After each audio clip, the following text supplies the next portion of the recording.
Thumbs up by the music press. I know Rattle and Hum wasn't.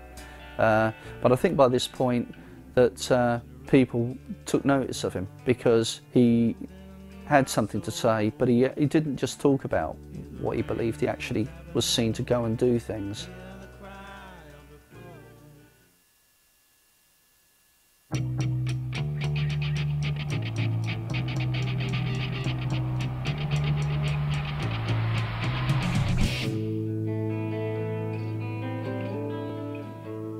Bono's vision has broken free from the traditional limitations of what a rock band and rock music could and couldn't do.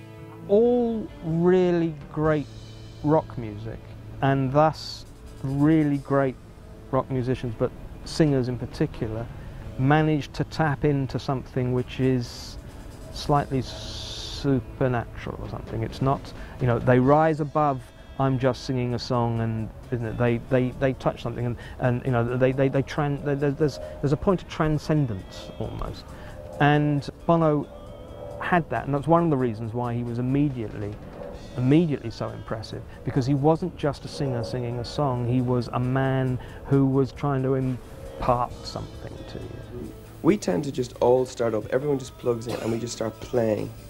And then we play for about a half an hour, and sometimes people are playing different songs, but then at the end of the half an hour we play back the tape and we listen to the tape, and someone says, Edge, that was really good. And Edge goes, yeah, I think that was pretty good. And in fact, what you did there was pretty good. And we just literally with needle and thread sew it together and it becomes a song. But one of the problems with the early U2 stuff was that the lyrics tended to be improvised at the last minute, done on the mic, and very often the songs had an unfinished kind of quality to them. And you know, at times I think along the way Bono might have defended that as if it was a kind of a badge of honour, and you know, I really don't think it was. By combining an original sound with honest lyrics and a challenging social message, U2 has earned the respect of their peers and critics, and an almost fanatical following from fans around the world.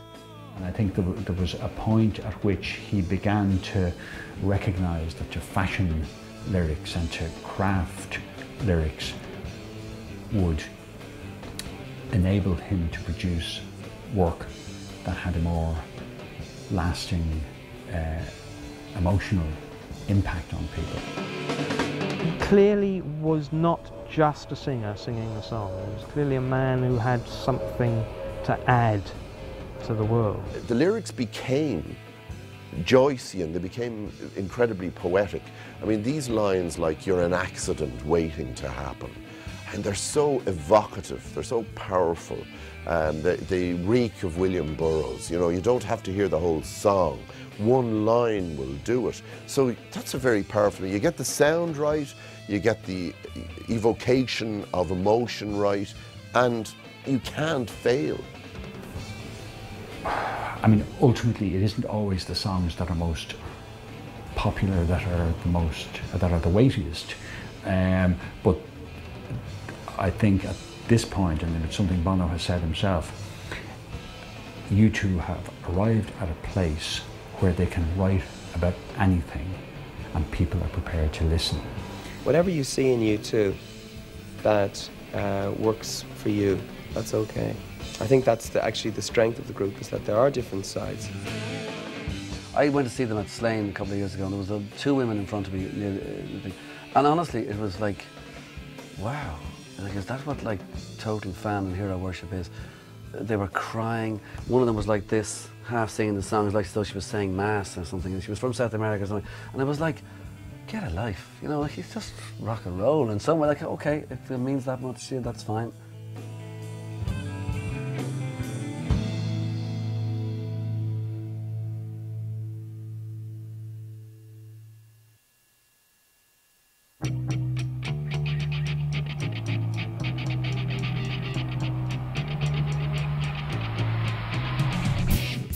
Bono has always been proud of his Irish roots. The relationship between music and national identity is a reoccurring theme in modern history, and Bono's global presence has done much to inform the world of what Ireland has to offer. Well, I suppose they're the kind of Guinness of rock and roll. Don't forget they're an important, it's, you know, in the eulogy, you know, you've got to remember this is an industry, you know, they're worth hundreds of millions now. And they were Ireland's most important export at one stage. And they put Ireland on the map. If you went to the classic Midwestern American town 30 years ago and you asked, where's Ireland? A very small number of people would have been able to tell you where it was on the map, or anything much about it. And in the context of Europe, I'm not so sure that a whole lot of people would have immediately known where Ireland was either. Well, I think that from their point of view, putting themselves forward as an Irish band was very deliberate. I think it goes back to control as well. I mean, the band are well known, they do control everything that they possibly can about the career and the way they actually manage themselves within the music industry and in terms of the media. I think U2 have become a symbol of Ireland's new and powerful place in world markets, world economy. You know, they've gone from being one of the poorer nations in Europe in the 50s and 60s. They're now, and to an extent the 70s, they're now a bustling economy, and I think that U2 are a symbol of that. Well, the first thing is Irish people about Bono. He does say himself that he could walk down the street in Dublin much easier than he could walk down the street in London or New York or LA, which is definitely, I'd say, quite true. Unfortunately, not everybody appreciates what Bono has achieved in the last 25 years. Irish people have a very odd kind of a relationship with that kind of thing. They kind of go, Bono, you know, your last single was crap, or like they'd say that just, and they just walk on and keep doing their work as opposed to, you know, whatever. They don't really, they're not. Well, maybe they are with some people, I don't know, but I don't think they are anyway with their own, let's put it that way. And he can live here much easier than he could elsewhere. But people outside Ireland probably don't understand the huge level of begrudgery that there is towards success in this country. I mean, the band came in for a lot of criticism from certain newspapers, certain journalists took it upon themselves to wage literally a vendetta, a critical vendetta against them. And though they don't find themselves often in the gossip columns, they will be written about quite frequently in quite negative tones, and they'd be slagged off a lot. And I think what used to drive the Irish media around the twist was that they'd slag them off and then they'd come back with another incredible album. They do always say they're an Irish band, and they correct anybody in the early days who said they were an English band. And you notice now, wherever they go, not that he was anti-English, it's just that's what he did, but wherever they go now, they always are referred to as an Irish band. So maybe the correction of the first few years that he used to do has paid dividends. The Irish do not welcome their own profits. You have to work very hard. I think when they come back to Ireland, they have to work 10 times harder. What they've done for Ireland is immeasurable, and it's absolutely huge. And maybe it's not specifically that they worked very hard to promote Ireland around the world, which I'm sure it isn't. All they did was be Irish, say they were Irish, and be massively successful. So they opened every single door possible. So they opened it for all kinds of crap and all kinds of good stuff to flow right through out of Ireland. I believe Bono has contributed to the Irish identity purely by standing up and being counted, saying, I can do something about the way things are in the world, and I want to help. You know, he wants to use his celebrity status to be noticed for the right reasons, for helping underprivileged people, you know, going out to Africa, or whatever the case. And if people listen to him, then all the better. I'm not going to get down and say, God, you've been a great ambassadors for Ireland, lads, as some politician would no doubt say, with a rosette in his bloody jacket trying to say, and here they are, freedom of the city. In fact, I did this thing, Freedom of the City, with them in Dublin. They got the freedom of the city.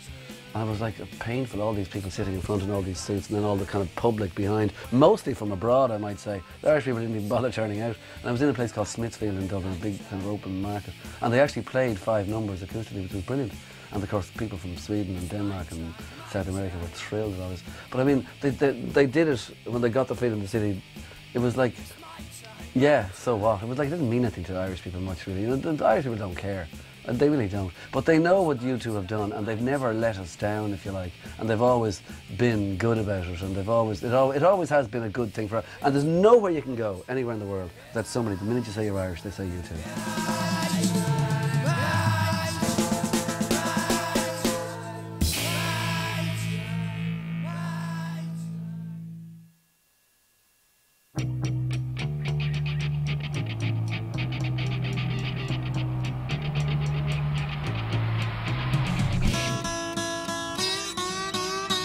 What separates Bono from any other